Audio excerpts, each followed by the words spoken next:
Hello and good morning to all of you. चलिए आज का हम लोग 3D स्टार्ट करते हैं। तो आज का मेन टॉपिक है आपका मेन ये जो कोई है तो हम लोग लिखेंगे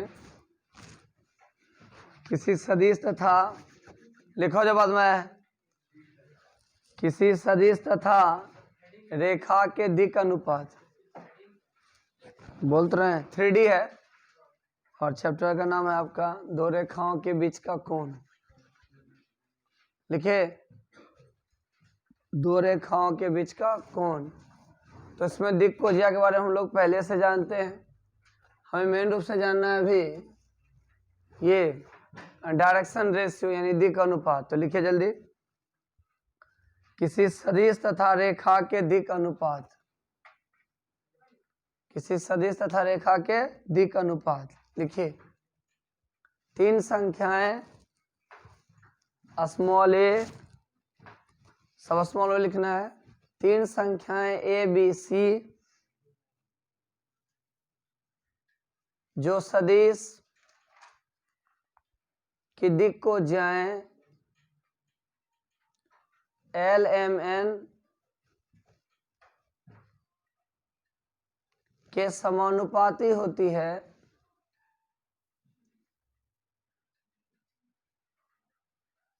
इसके दिक् अनुपात कहलाती है। एक बार फिर से लिख बोलते हैं तीन संख्याएं ए बी सी जो सदिश की दिक् को जाएं एल एम एन के समानुपाती होती है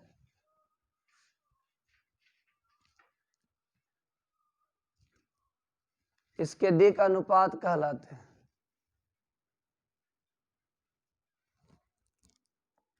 इसके दिक् अनुपात कहलाते हैं। अगर बदल लिखिएगा यदि एल एम एन सदिश की दिक् को जाए हैं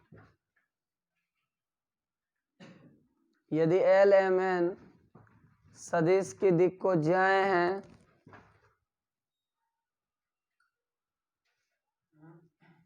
और ए बी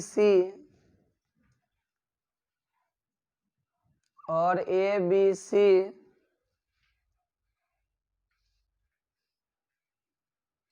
इसके दिक् अनुपात हैं तो इसके दिक् अनुपात हैं तो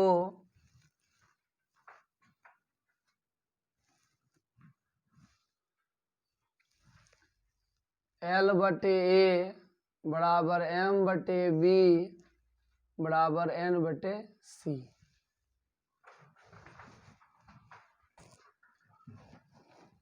three numbers A B C small में three numbers A B C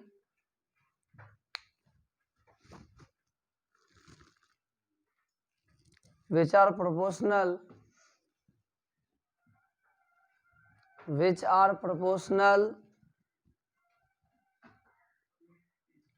to the direction cosines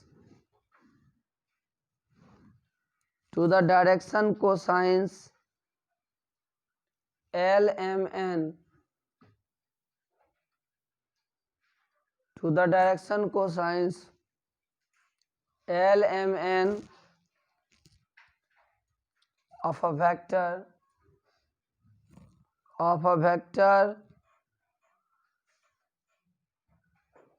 are called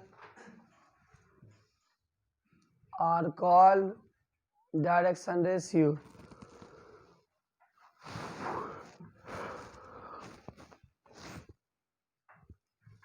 paragraph change के लिखिएगा if L M N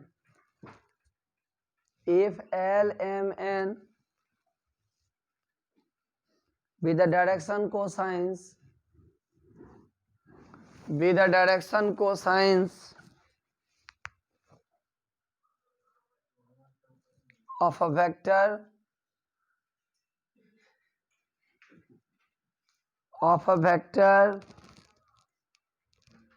and ABC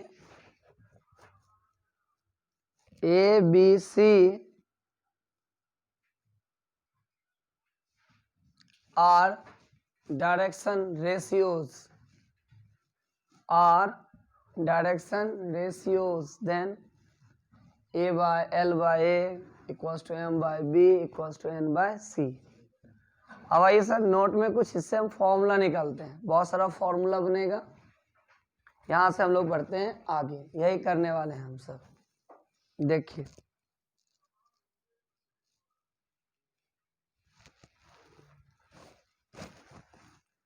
तो नोट के पॉइंट पे आते हैं हम लोग, यहाँ से कुछ फॉर्मूला बनाते हैं। देखिए महोदय ध्यान से समझिएगा। देखिए ये हम लोग सभी जानते हैं, अभी तो डेफिनेशन पढ़े हम लोग कि L by A equals to M by B is equal to N by C. अगर किसी भी संख्या का अनुपात आपस में बराबर हो, ध्यान देना आप, जैसे आप लिखते हैं 2/3, 4/6, 6/9, अगर आप ऐसा लिख दिए तो ये तीनों का रेशियो बराबर। तो रूल कहता है कि अगर हम 2 का स्क्वायर, 4 का स्क्वायर और 6 का स्क्वायर करके इसका वर्गमूल निकाल लें, फिर नीचे में भी यही करें, तो उसका भी अनुपात उतना ही होगा।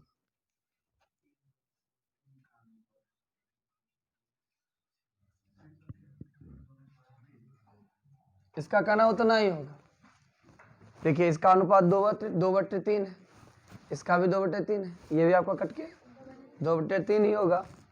तो कहता है अगर ऐसा हो कि 3 रेशियो आपस में इक्वल हो, तो हर एक के न्यूमरेटर के स्क्वायर के सम का स्क्वायर रूट अंडर न्यूमरेटर का भी और डिनोमिनेटर का भी वो आपका उसी रेशियो में होगा, यानी उसी अनुपात में होगा। ये ट्राई करते हैं, देखते हैं होता है ऐसा कि नहीं होता है।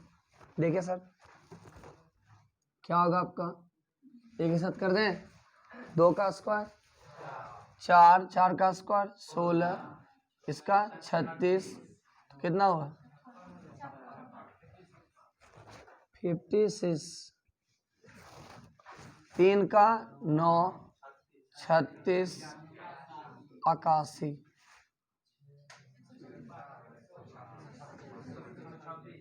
पक्का 126, 1 2 6। अब काट सकते हैं आप, काटिए। कैसे कटेगा, आना चाहिए 4 और 9,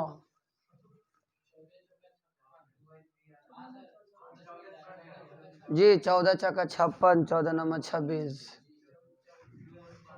तो देखिए सर भीतरा में आता है 4/9, और इसका बाहर निकालिएगा 2/3। इसका मतलब कहानी ठीक है, हो रहा है।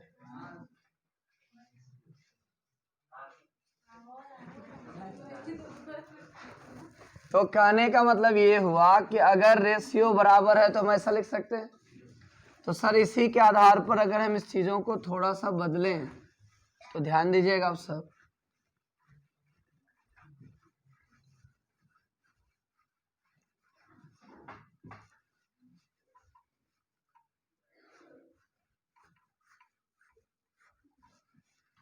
देखिए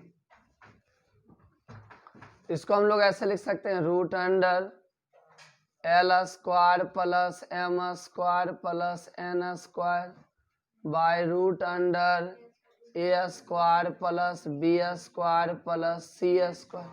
लिख सकते हैं ना, कि नहीं लिख सकते हैं?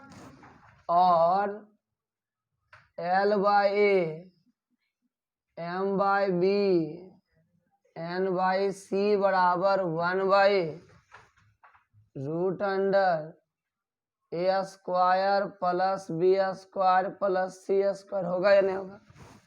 क्यों भाई? क्योंकि L square plus M square plus N square की वैल्यू 1 होता है। हम तो ये सब बहुत पहले पढ़ चुके हैं। इससे अगर हम बारी बारी से सबको अलग करें, ध्यान दीजिएगा।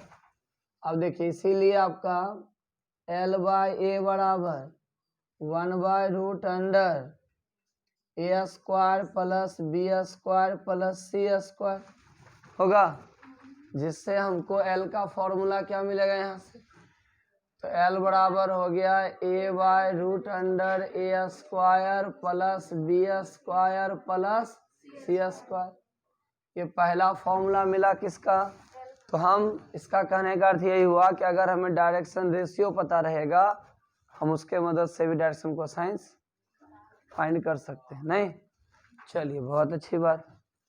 और आगे सिमिलरली उसी ढंग से M/B इक्वल्स टू क्या होगा बाबू, 1/√अंडर A² plus B² plus C²। तो यहाँ से फिर फॉर्मूला मिल गया किसका, M का क्या होगा, B/√अंडर A² plus B² plus C²। आप देखिए फिर N/C इक्वल्स टू 1/√अंडर A² plus B² plus C²। N equals to C/√अंडर A² plus B² plus C² होगा। चलिए जल्दी नोट कीजिए।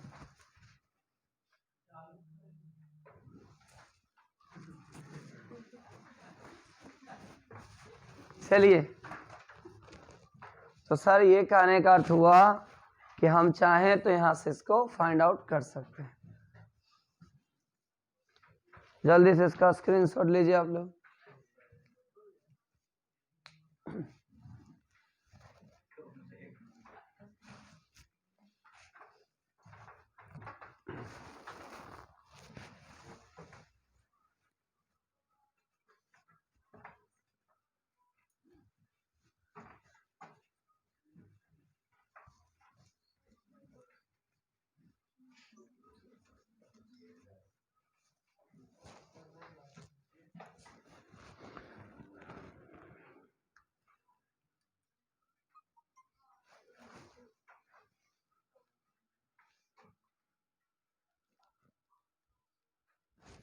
अब आइए सर, एक कुछ पॉइंट्स आपके साथ हम शेयर करते हैं। एक और फॉर्मूला निकालते हैं, वो ये कि हम लोग पिछले क्लास में वेक्टर में देखे थे कि अगर ये पॉइंट P है जिसका कोऑर्डिनेट x1 y1 z1 है, दूसरा है आपका एवं यानी एंड ये पॉइंट Q है जिसके कोऑर्डिनेट्स हैं x2 y2 z2। ठीक है, गौर करना आप, एक पॉइंट है P जिसका कोऑर्डिनेट है आपका x1 y1 और z1, दूसरा है आपका x2 y2 और z2, है ना।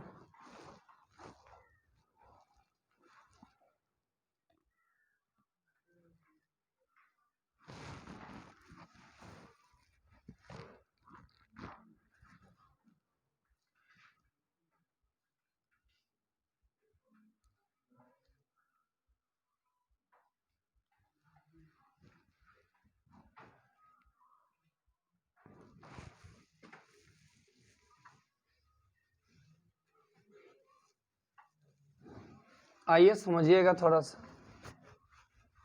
हम आपको एक फॉर्मूला और निकाल के दे रहे हैं।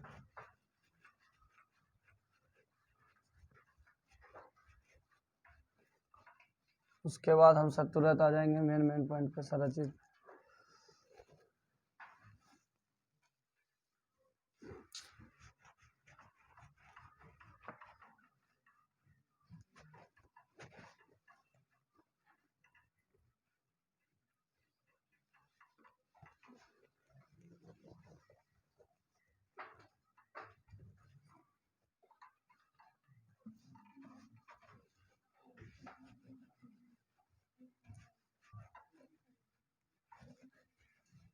देखिए,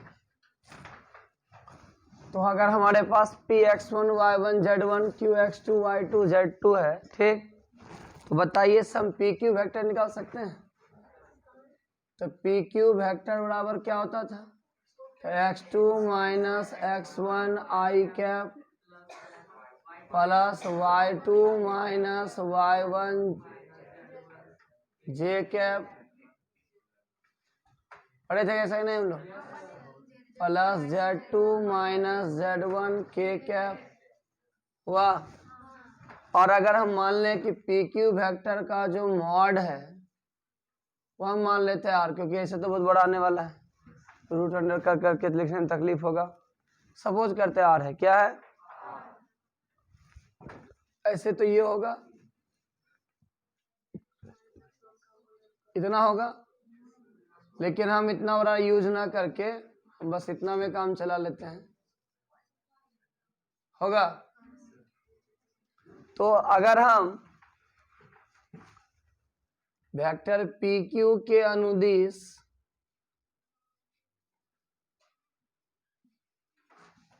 इकाई सदिश की बात करें, यानी यूनिट वेक्टर along PQ, तो क्या होता था इसका,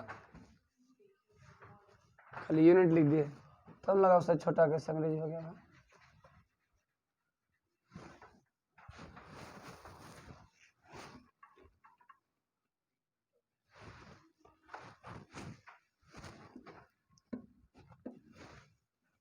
unit vector along PQ vector, तो क्या हम लोग पढ़े थे, PQ vector by mod PQ पढ़े हैं। यहां से अगर हम इसको लिखे तो क्या होगा, x2 minus x1 i cap plus y2 minus y1 j cap plus z2 minus z1 k cap by mod PQ यानी r।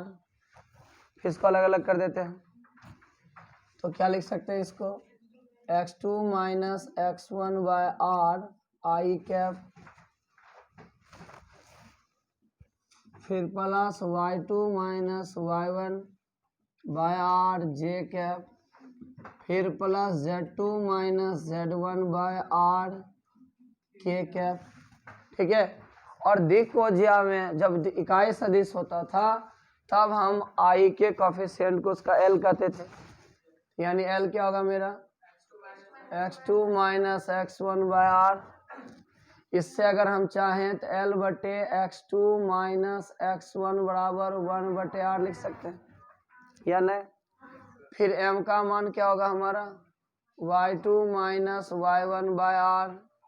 इससे अगर हम चाहें तो क्या लिख सकते हैं, m by y2 minus y1 equals to 1 by r।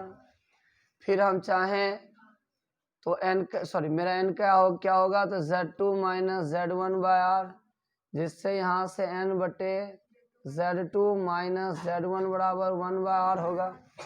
जल्दी से इसका स्क्रीनशॉट दे तेजी से।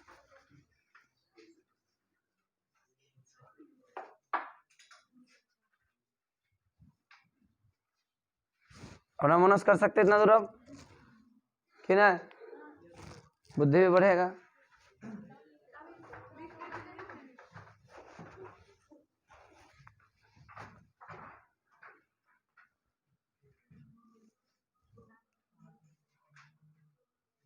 तेजी से एकदम मिटा दे।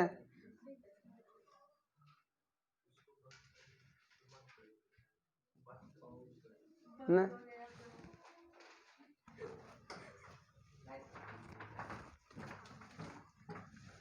अब आइए सर उससे कुछ चीज करते देखिएगा।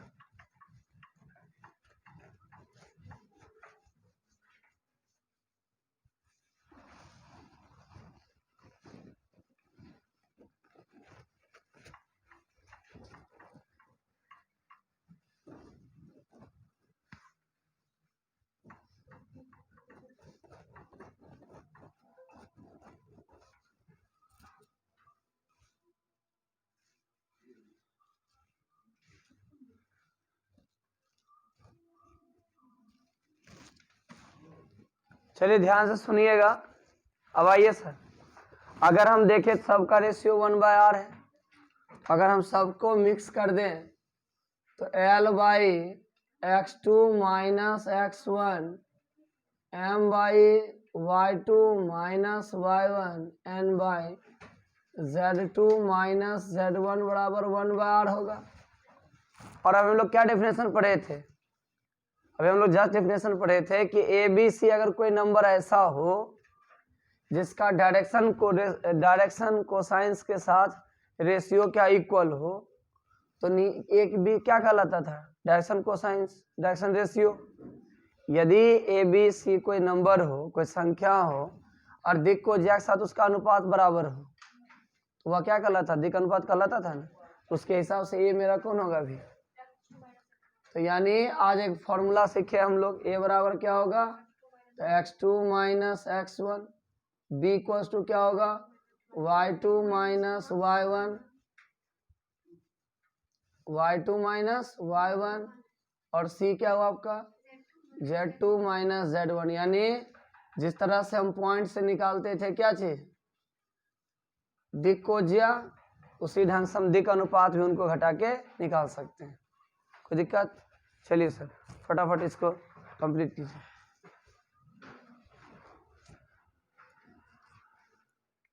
समझ आया कि नहीं है? किसी को दिक्कत हो? अभी हम लोग यही परिभाषा पढ़े थे ना कि दिक् को ज्या के साथ दिक् अनुपात का रेशियो समान होना चाहिए। और आर क्या था याद है ना आपको? उस पी क्यू का मापांक था, मॉडुलस ऑफ पी क्यू था। ये नहीं कि उसको बेचारा भगा दीजिएगा, उसको गुस्सा आ जाएगा।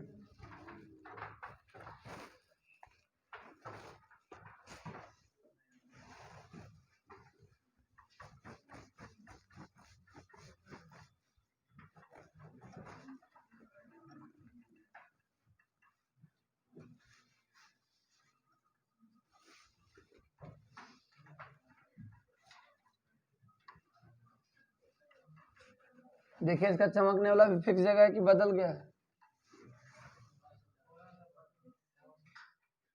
किधर इधर किधर बदला? यहाँ है, यहाँ जहाँ था वहीं।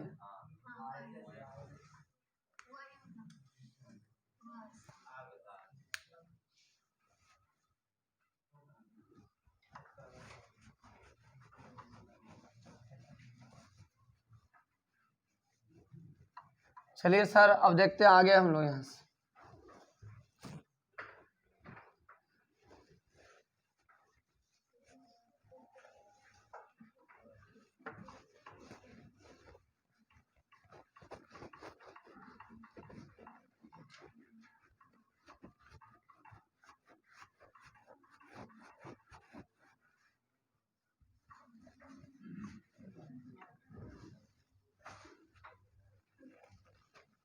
चलो देखो यहाँ,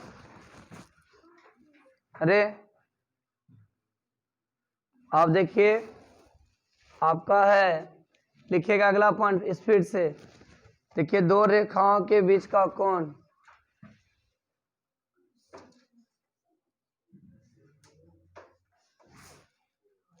तेज कीजिए, दो रेखाओं के बीच का कोण, angle between two lines.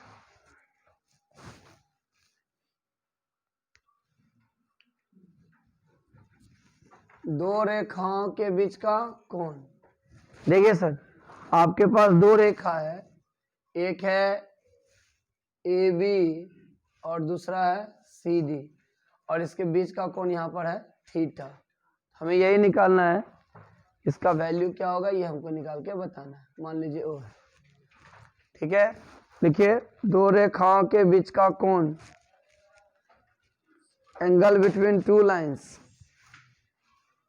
Angle between two lines. Figure बना ले जल्दी जल्दी।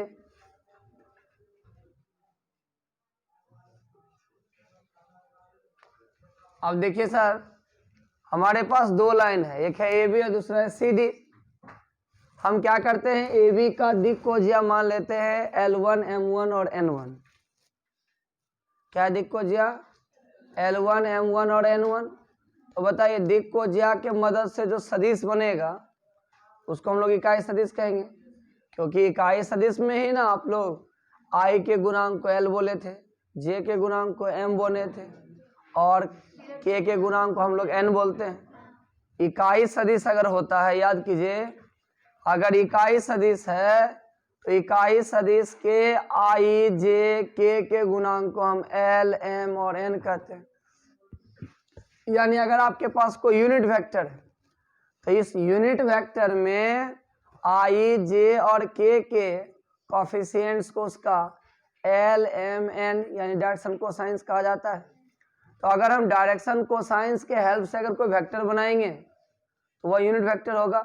तो हम क्या करते हैं, मान लेते हैं कि ए बी जो मेरा है उसका direction cosines L1 M1 N1 है और सी डी का क्या है L2 M2 और N2 है। मतलब पहला का मान लिया L, जैसे LMN होता है ना दिक्को जा, तो एक दिखाने के लिए दिए 1 लिख और 2 दिखाने के लिए 2 लिख लगा दिए केवल। ठीक, अब अगर उससे हम वेक्टर बनाएंगे तो वेक्टर तो बनेगा, तो जो यहाँ एंगल बन रहा होगा वो ही एंगल ना यूनिट वेक्टर के बीच में बनेगा कि नहीं। जो एंगल ये दोनों लाइन के बीच बन रहा है वही यूनिट वेक्टर के बीच बनेगा। और हम लोग यूनिट वेक्टर में और हम लोग वेक्टर में सीखे थे कि एंगल निकालने का सबसे अच्छा जुगाड़ किसका, तो क्रॉस का है कि डॉट का है, डॉट का है। सबसे झकास और सबसे सुंदर किसका है, डॉट का। क्यों, क्योंकि वहां सीधा 3 को बचेगा, बाकी सब बाय, आई का, जे का और के का, बाकी से सब खत्म हो जाता है। तो क्रॉस से बढ़िया कोई जुगाड़ नहीं है। क्या कोई दिक्कत? चलिए लिखिए, फटाफट स्टार्ट करते हैं। लिखिएगा तो माना कि L1 M1 N1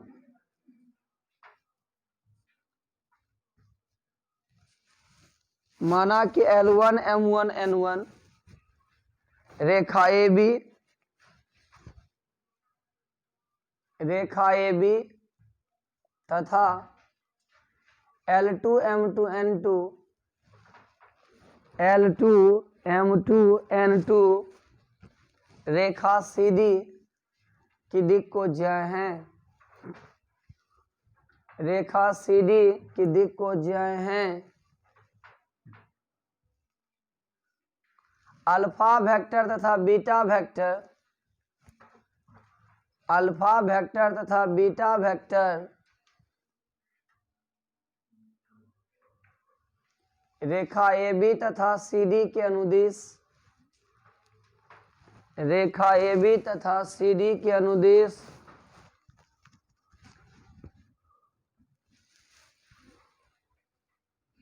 दिक् को ज्या हैं, अनुदेश दिक् को ज्या हैं। लिखे, सॉरी, रेखा AB तथा CD के अनुदेश इकाई सदिश, दिक् को ज्या कैसे होगा, रेखा AB तथा CD के अनुदेश इकाई सदिश। सॉरी सर, फिगर बना ली था ना हम लोग। लिखे, late L1 M1 N1, let L1 M1 N1 and L2 M2 N2, L2 M2 N2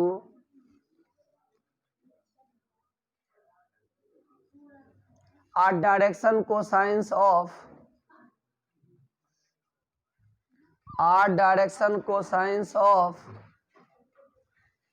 lines AB and CD, line AB and CD respectively, line AB and CD respectively.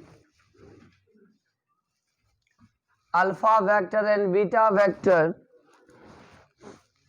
alpha vector and beta vector are unit vectors. Hey. Alpha vector and beta vector are unit vector along AB and CD respectively, along AB and CD respectively. अब आइए sir third फटाफट देखिए। तो अगर AB के according आप माने हैं अल्फा वेक्टर, तो यहाँ से अल्फा वेक्टर क्या होगा, L1 I कैप होगा प्लस क्या होगा m1j cap plus n1k cap. Beta vector क्या होगा आपका l2i cap plus m2j cap plus n2k cap. और अगर हमें कॉस थीटा निकालना है, बीच का एंगल थीटा है, तो कॉस थीटा बराबर हम लोग पढ़े हैं alpha dot beta by mod alpha mod beta, होता है ना, क्योंकि A vector A dot vector B बराबर ए बी कॉस थीटा, तो कॉस थीटा बराबर vector A dot vector B by A B मतलब मॉड ए मॉड बी, यहाँ भी वही लगा। अच्छा, अल्फा बीटा यूनिट वेक्टर है, इकाई सदिश है, उसका मापांक 1 होगा, तो यहाँ से कोस थीटा बराबर क्या होगा बंधु एल, देखिए आई वाला अवस्था केवल L1 L2 plus M1 plus N1। बहुत सुंदर। अच्छा बोलिए, यहाँ से हम लोग पढ़े थे ना कि लंब होने के लिए कंडीशन और समांतर होने के लिए, वही वाला यहाँ भी लग जाएगा रेखा में भी। तो एक तो इससे आप याद रखिए, अगर आपको थीटा निकालना यहाँ से आगे बढ़ के तो ज़्यादा आप ऐसे भी लिख सकते हैं, लेकिन इसमें ज़्यादा झंझट मोड़ नहीं लेना, सीधा एकदम यूनिट वेक्टर में बदलना है और खट से खींच देना है धड़ाक से। चलिए सर जल्दी से एकदम फटाक से आप 3 उंगली रखिए और तेजी से नीचे खींच लीजिए। हाँ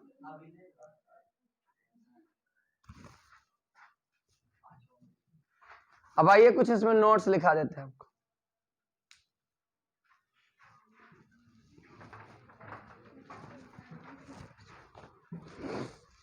नोट्स क्या है सो देखिएगा।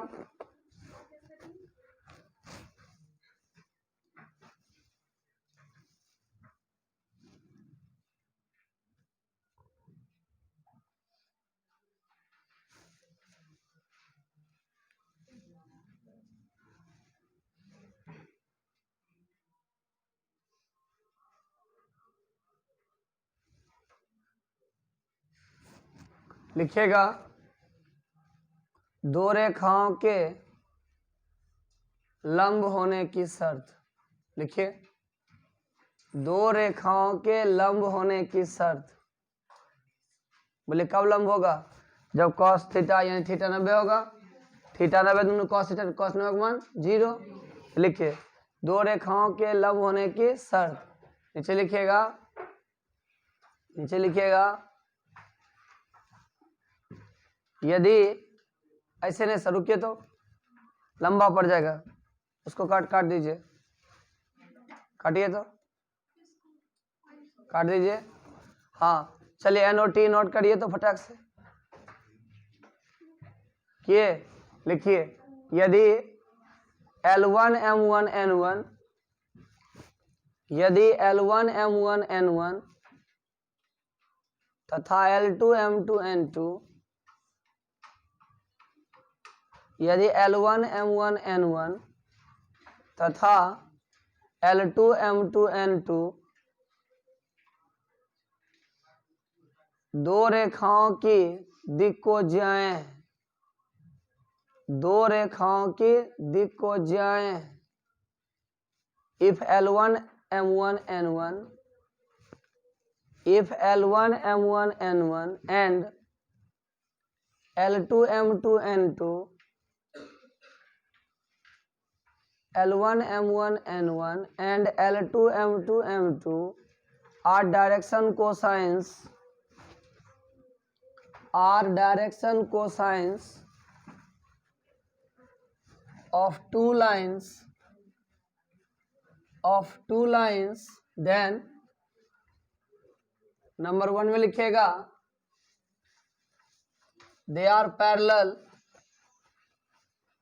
नंबर 1 में लिखिएगा कि दोनों समांतर होंगे, they are parallel if, दोनों समांतर होंगे यदि, क्या होगा बोलिए, तो होना चाहिए L1 बाई L2 बराबर M1 बाई M2 बराबर N1 बटे N2, यही था ना। देखिए गौर कीजिएगा, वेक्टर से इसका फॉर्मूला मिलता रहेगा बहुत हद तक, हद तक क्या उसी से तो बनता ही। तो आप लोगों को सारा पीछे वाला याद रखना है, कोई जरूर नहीं सर हम यहीं से करें, हमको जहां से मौका मिले वहीं से मार देंगे खटाक से। चलिए दूसरा लिखिए, लिख लिए कंडीशन 4, उसका लिखा थे दे आर पैरेलल इफ, लिख लिए। चलिए हो गया। अगला लिखे दोनों लंब होंगे, नहीं सस्ता रहा उससे, तो अलग अलग लिखाना पड़ता हमको। दोनों लंब होंगे, बोथ आर परपेंडिकुलर इफ, क्या होगा बोलिए, L1 L2 plus M1 M2 plus N1 N2 बराबर 0। क्या किन्हीं को दिक्कत, भारी, नो भारी। अब जरा सोचिए सर कि यही चीज आपको कह देता,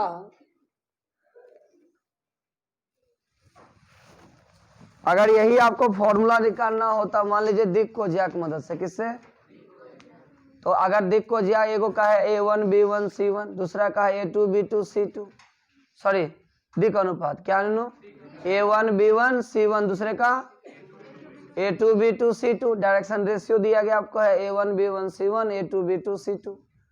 तो इससे L क्या होगा, A1 बाय पहला का L1 क्या होगा, A1 by root under A1 square B1 square C1 square होगा कि ना होगा, है बतवा। चलिए गुड, लिखिएगा लिखिएगा यदि शॉर्ट एंड कट मार देंगे, ठीक।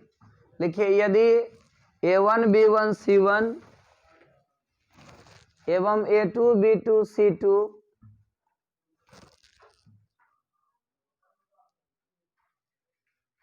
A1 B1 C1 एवं A2 B2 C2 दो रेखाओं के दिक् अनुपात हैं, दो रेखाओं के दिक् अनुपात हैं। If A1 B1 C1 and A2 B2 C2, if A1 B1 C1 and A2 B2 C2 are direction ratios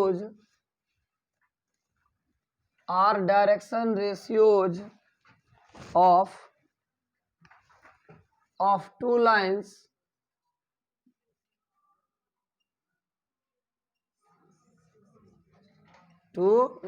देखिए सर यहां से आप अगर एल में जाके फॉर्मूला पुट कीजिएगा तो ऐसा मिलेगा, जल्दी नोट करिए।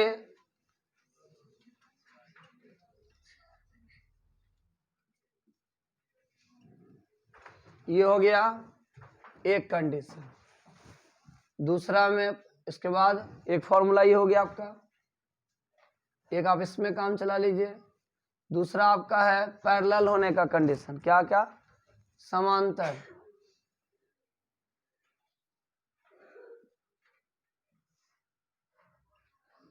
पैरेलल कब होगा बोलिए,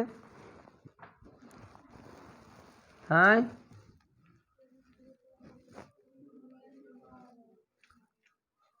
पैरेलल होगा जब A1 बाय A2 बराबर B1 बाय B2 बराबर C1 बाय, हाँ म्यूजिक वही रहेगा, बस गाना बजना चाहिए।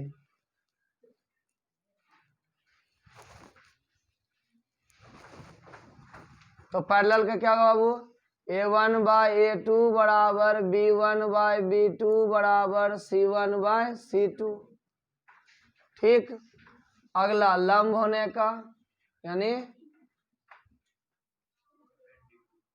परपेंडिकुलर, क्या होगा बोलिए, A1 A2 plus B1 plus C1 C2 बराबर 0 हुआ। चलिए सर एक चीज और निकाल देते हैं तेजी से,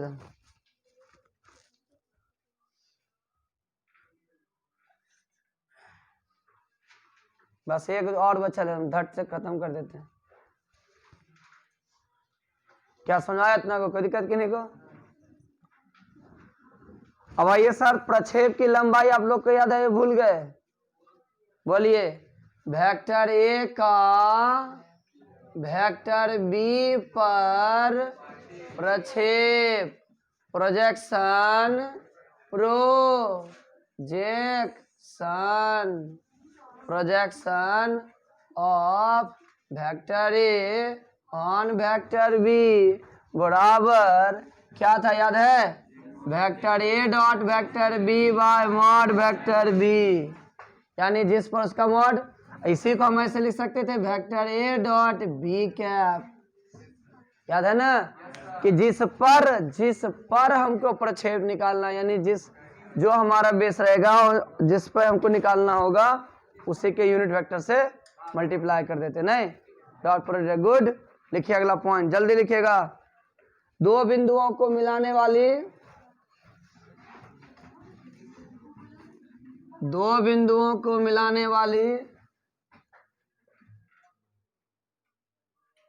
रेखाखंड का,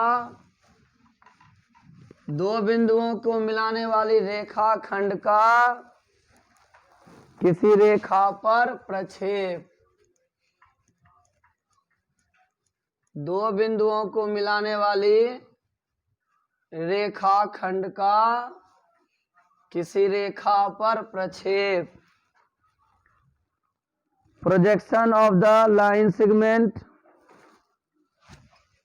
projection of the line segment,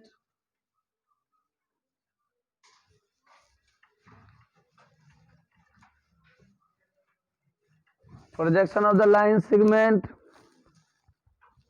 joining two points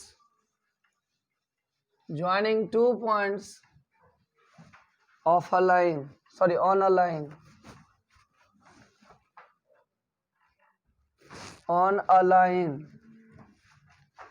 देखिए सर क्या बोला, ये बोला एक रेखाखंड के दो पॉइंट्स को मिला दीजिए और उसका प्रोजेक्शन फाइंड कीजिए किस पर, तो किसी रेखा पर। मान लीजिए कि मेरा एक रेखा है ए बी, ठीक, और एक आपको दिया गया है पॉइंट, वो है पी और दूसरा है क्यू। इसका कोऑर्डिनेट क्या है, x1 y1 z1, इसका क्या है x2 y2 z2, यहाँ से परपेंडिकुलर डाल दिए, LM होगा। जल्दी से पिक्चर बनाइए तेजी से।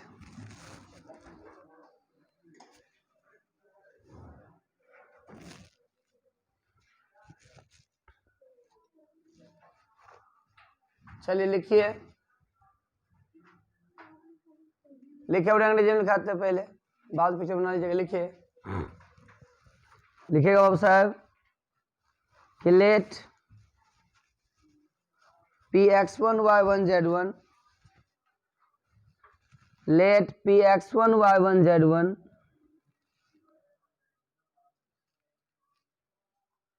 and qx2 y2 z2, px1 y1 z1 and qx2 y2 z2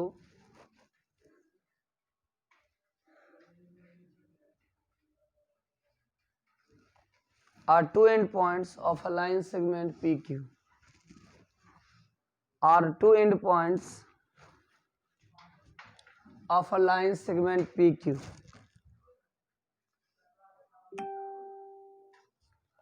LMN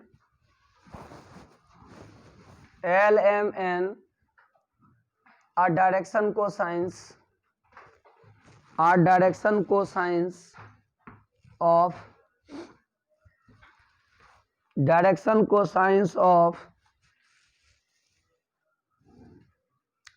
line AB,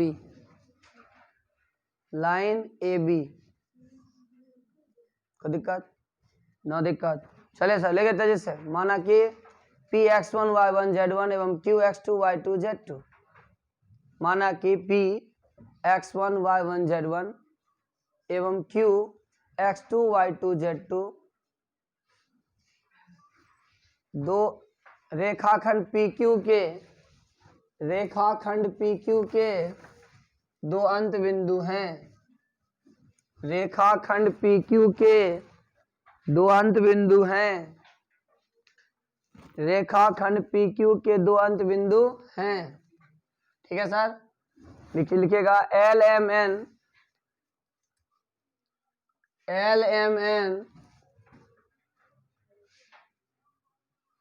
L M N रेखा ए बी के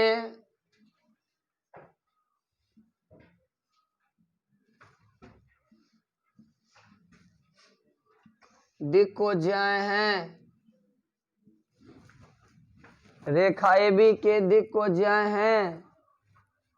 सर उठाइए जरा सर, देखिए तो पी क्यू का अगर आपको पॉइंट दिया गया है तो आप लिख सकते हैं पी क्यू वेक्टर बराबर x2 minus x1 I cap plus y2 minus y1 z cap plus z2 minus z1 K cap. लिख सकते हैं कि नहीं लिख सकते हैं? और अगर ए बी का दिक्कोज्या आपको दिया गया एल एम एन तो क्या उसका अनुदिश इकाई सदिश निकाल सकते हैं आप? अरे हाँ या ना? गुड। तो यहाँ से अल्फा कैप मान लीजिए कि इकाई सदिश है, किसके अनुदिश?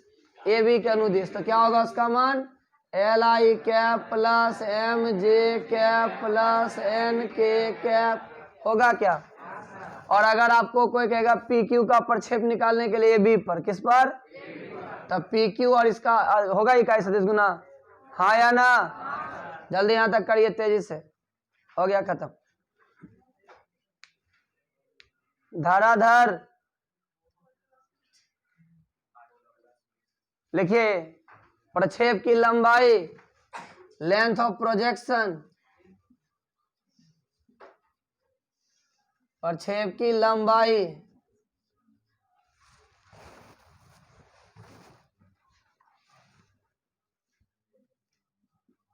लेंथ ऑफ प्रोजेक्शन क्या होगा भाई? Length of projection. तो P Q vector dot alpha cap होगा क्या? P2 वेक्टर अल्फा कैप होगा क्या? आई दोनों को गुना कीजिएगा, बचेगा क्या आपके पास? देखिए तो बचेगा L into x2 minus x1 plus m into y2 minus y1 plus n into z2 minus z1। और यही हो गया आपका,